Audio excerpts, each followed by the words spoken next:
Rebecca Mello grew up in Brazil. She faced some of her toughest days in North Carolina. It was a horror living there. A former Word of Faith Fellowship member, she moved there in 2009 on a student visa, had her passport taken, and was put to work for little or no pay in a church family's home. We're made to get up early, make the kids breakfast, cook, do their beds, pick up their laundry.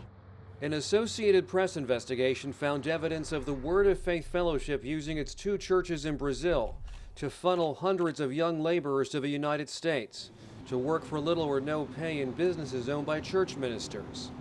16 former church members tell the AP they face verbal or physical abuse at the hands of church ministers in the U.S. and in Brazil during screaming prayers called blasting. Tiago Silva did backbreaking work such as construction. We were there working, but we never got paid. If you're not paid for something, even for your food, I would say that you're a slave. Over 20 years, Anna Albuquerque traveled 11 times from Brazil to North Carolina. She asked that we not show her face. The first time you go, they treat you well. But afterwards, they start treating you bad. The revelations of forced labor are part of an ongoing AP investigation into the Word of Faith Fellowship, a church with more than 2,000 members in the U.S., Brazil, and Ghana.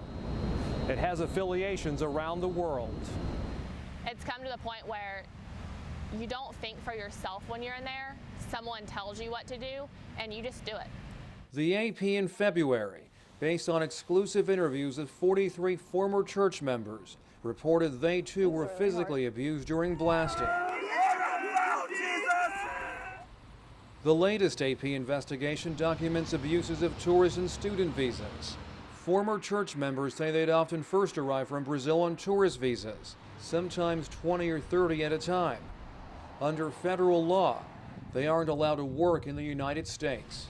They all had the same visas, they all had the same rules and restrictions, and they all still worked 16 hours a day, 7 days a week. Some Brazilians worked under former church member Jay Plummer. They too had their passports taken. When you're a foreigner, if you don't have your passport, you can't go anywhere. You can't run down the street and ask for help without your passport. And they know that.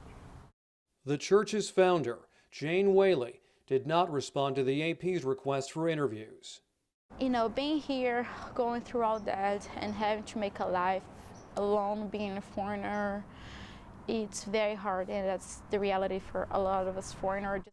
A human pipeline going unchecked for years. Alex Sands, The Associated Press, Spindale, North Carolina.